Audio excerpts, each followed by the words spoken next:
Hello bachcho, let's read this question. The question says that does at 220 hertz sound waves move faster, slower or at the same speed as a 440 hertz sound waves? इस question में कहा जा रहा है कि हमें compare करना है कि 220 hertz साउंड वेव जो है in compare to 440 hertz sound wave से फास्टर मूव करेगा, स्लोअर मूव करेगा या फिर एट द सेम स्पीड में मूव करेगा।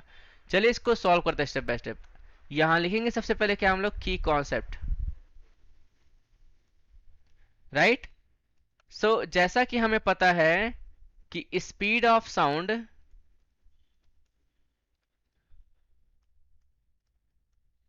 यहां पर v इज इक्वल्स टू होता है हमारे पास f, यानी कि frequency of the sound wave multiply by lambda, यानी कि वेव लेंथ, राइट। सो इसको हम लिखेंगे कैसे, that is v is equals to F lambda.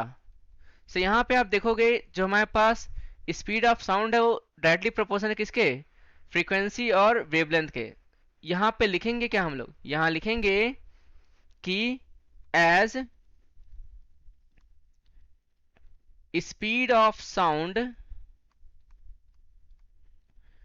is directly proportional to frequency and wavelength, right। so यहां पे लिखेंगे but for a given medium,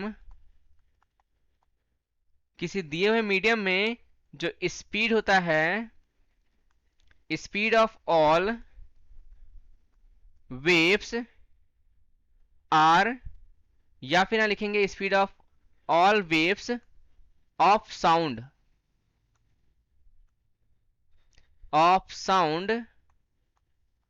are equal होता है, राइट। सो यहां पे लिखेंगे इसके आगे because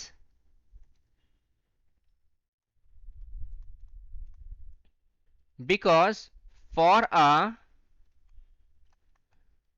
given frequency,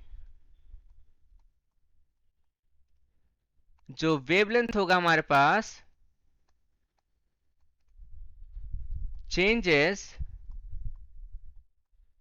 wavelength changes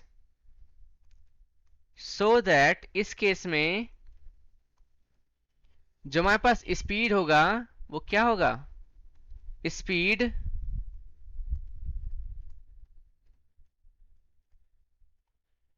remains constant, right. सो अब यहां पे हम लिखेंगे क्या फाइनली कि hence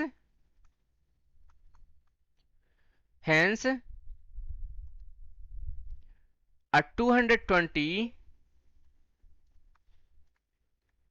hertz sound wave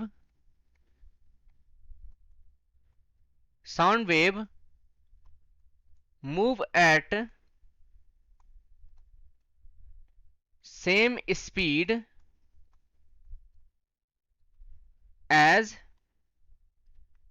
a 400, यहां पे क्या लिखा हुआ है 440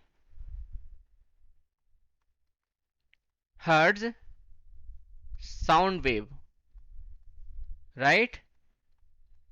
सो इस केस में ये हमारे पास आंसर हो जाएगा और इसको हम हाइलाइटर से हाईलाइट कर देंगे।